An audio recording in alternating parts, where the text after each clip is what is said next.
As I'm live streaming my gameplay with NBA2k23 because we just made a new build, I get this common question from all the people that are watching my live. How do I get more steals and play better defense in NBA 2k23 Season 8?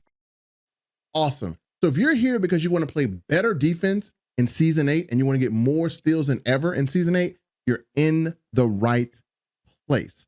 First of all, realize that 2K has been patched so much that the game is completely different from Season 1 that it is in Season 8. So there's pretty much an all new way to learn how to play defense. So the first thing I'm going to tell you to do if you want to get more steals and play better defense is you need to watch this video right here. I put this video out because I created the best defensive build in all of 2K23. There's nothing better than this when it comes down to playing defense on the perimeter. So you want to watch that video. I will link it below. It will show you how to create the rarest build you've ever seen, and that is a perimeter lockdown. Most of you have not seen that build walking around 2K23. Well, guess what? If you make this build, you will be able to get more steals and play better defense. So first of all, once you make this build, then we're going to show you exactly how to get more steals and play better defense so that you finish out NBA 2K23 on a good note.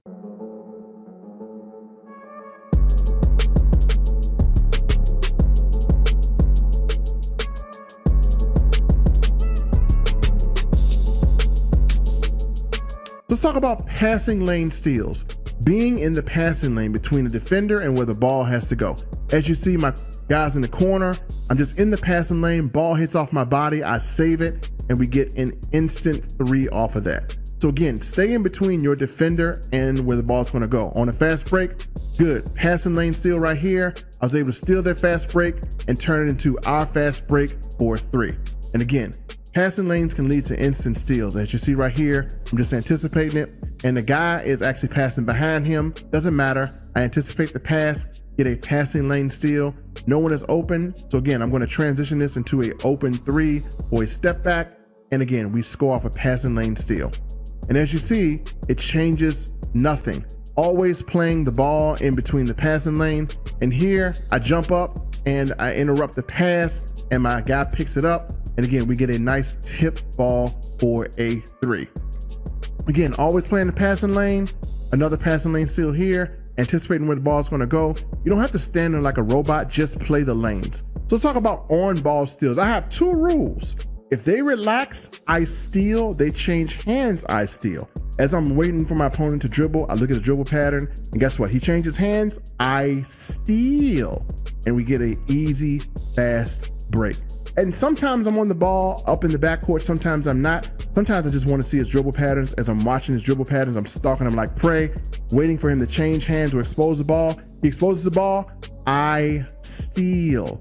So relax, you steal, change hands, you steal. Guess what? He's relaxed, and guess what? I steal. Again, that same principle works over and over and over. Again, he is relaxing, I steal. And that goes to another fast break and a dunk. And we're not done. He believes that he can dribble on me, and I believe he's going to relax. He relaxes, I steal again. So again, when the ball changes hands, you steal. They relax, you steal. And he's going to change hands. There we go. He changes hands, I steal. Another one.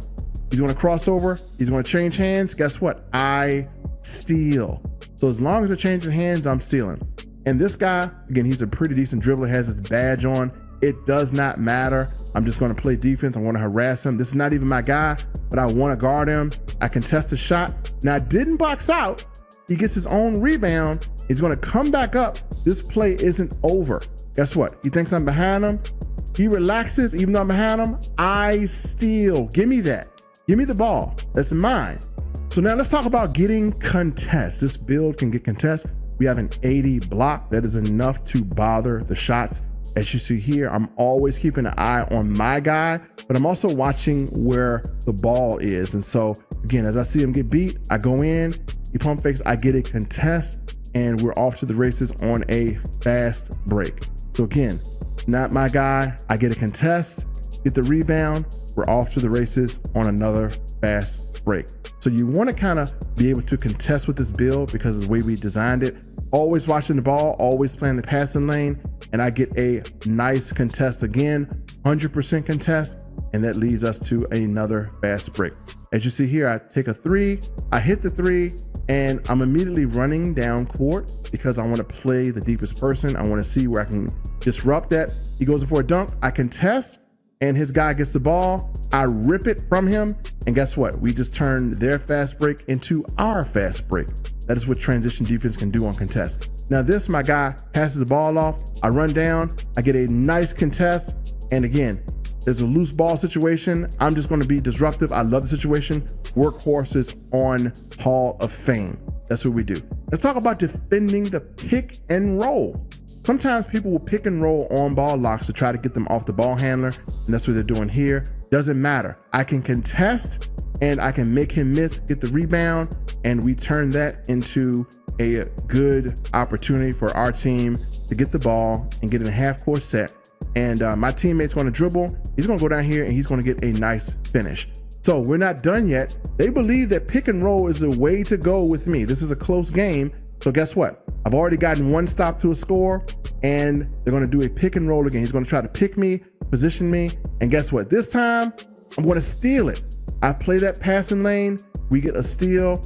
And again, as you see, they gave up 4 points. As a matter of fact, it's going to be 5 points. I have the ball here, and we have a 5-point turnaround because I'm actually going to drive here, kick it to my guy for an open three, and that is a 5-point turnaround on defense. Defense wins championships. Last but not least, be disruptive. If the ball is in your area, disrupt.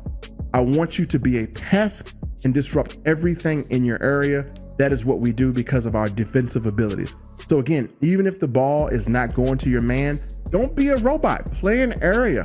Play the lane between you and your man and just disrupt. As you see, I'm being disruptive on somebody else's guy. We get a steal. So again, as you see, I'm just looking to be disruptive again. Anything that comes in my area, I'm going to leave my man. And guess what? He's going to dribble, and I'm going to do what? I'm actually going to get in between him and the other guy and be disruptive. Poor spacing allows me to be more disruptive. So as you see, I'm just playing all over the field. I'm disrupting this pass. I'm disrupting that pass. I'm just going to be disruptive. He goes into the lane. Guess what? He changes hands. I steal. Whether it's your man or my man, I'm going for the steal. Again, being disruptive. Now my man, I shut him down. He can't do anything. So I'm going to go and disrupt somebody else's man and see what I can do. When that takeover is on, I become more disruptive. So again, my guy here is pretty darn good. He's going to cross over. He's going to dribble. And what I actually want to do, I want to guard him, and I actually want to guard the area where the ball is going to while still watching him.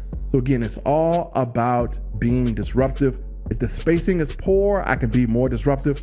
Poor spacing, guess what? I get a rip, and we are able to be disruptive and poke the ball free. And this just applies to every situation.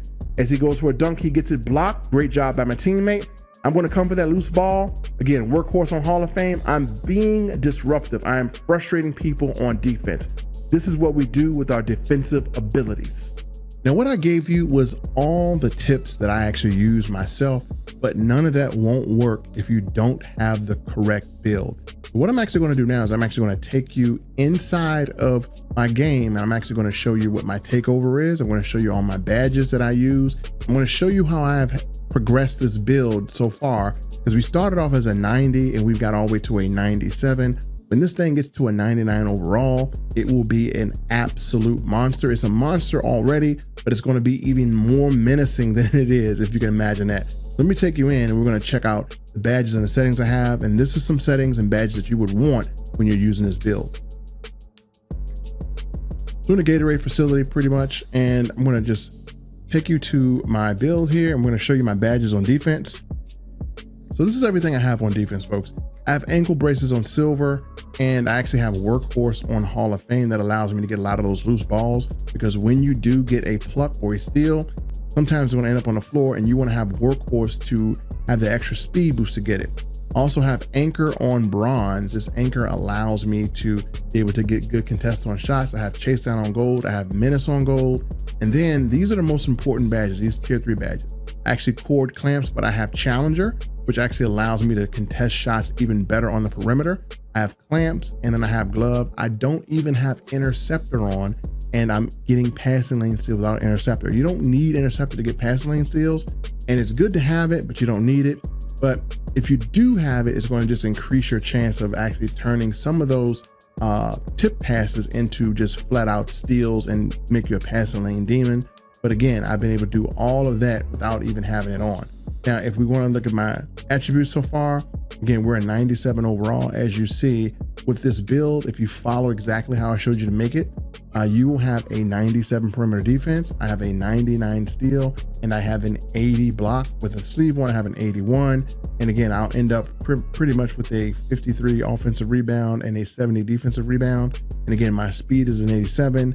My acceleration is an 82, and my strength is a 47. Not the highest strength, but I do have enough to contest big men on the switch. So folks, if you find this video helpful to you, make sure you subscribe to this channel. And what I'm actually going to do is I'm actually going to release the offensive side of this, because yes, not only is this a great lockdown defensive build, it can also score, it can also make plays, and it can also shoot relatively well from the corner. If you are a lock, a lot of times you're sitting in a corner, you want to be able to shoot, and you want to have the ability to be able to make plays, especially in threes, because if your point guard is getting locked up, you still want to have the ability to assist and be that second playmaker. So again, if you want me to reveal that, make sure you subscribe to this channel, never miss a video. And folks, hopefully today this helped you out. See you next time. Peace.